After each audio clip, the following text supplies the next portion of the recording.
ब्रह्मांड में अधर्म की काली छाया धीरे धीरे गहरी हो रही थी। क्रूर असुर हिरण्याक्ष ने ब्रह्मा जी से अजेय होने का वरदान पाकर अपनी शक्तियों का भयंकर दुरुपयोग शुरू कर दिया।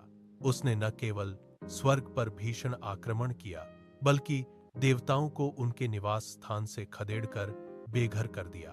उसकी दुष्टता की कोई सीमा नहीं थी। एक दिन उसने अपनी मायावी शक्ति से संपूर्ण पृथ्वी को जड़ से उखाड़ लिया और उसे अथाह समुद्र की गहरी तलहटी में ले जाकर छिपा दिया। पृथ्वी के डूबते ही सूर्य का प्रकाश बुझ गया और चारों ओर हाहाकार मच गया।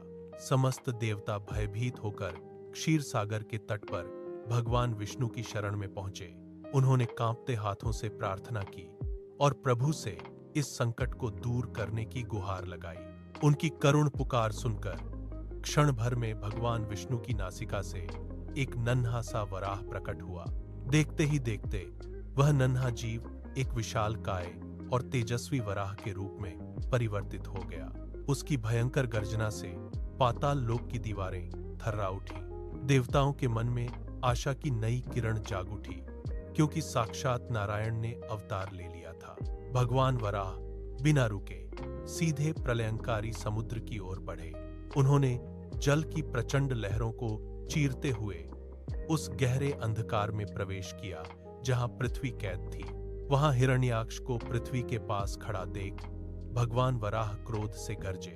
हिरण्याक्ष ने अहंकार में भरकर अपनी भारी गदा संभाली और भगवान पर भीषण प्रहार किया। समुद्र के भीतर एक ऐसा युद्ध छिड़ गया जिसकी कल्पना भी असंभव थी। हर प्रहार से जल की धाराएं आसमान की ऊंचाइयों तक उछल रही थीं। घंटों के भीषण संघर्ष के बाद भगवान वराह ने अपनी दिव्य शक्ति से असुर के अंतिम वार को विफल कर दिया और एक ही प्रहार से उसका अंत कर दिया। असुर का वध होते ही अशांत समुद्र शांत हो गया। भगवान वराह ने अपने तीखे दांतों के अग्रभाग पर पृथ्वी को बड़ी कोमलता से टिकाया। वे समुद्र से बाहर निकले और पृथ्वी को पुनः उसके निर्धारित स्थान पर स्थापित कर दिया। चारों ओर दिव्य प्रकाश फैल गया और देवताओं ने आकाश से पुष्प वर्षा की। भगवान विष्णु ने मुस्कुराते हुए वचन दिया कि जब धर्म की हानि होगी वे अवतार लेंगे।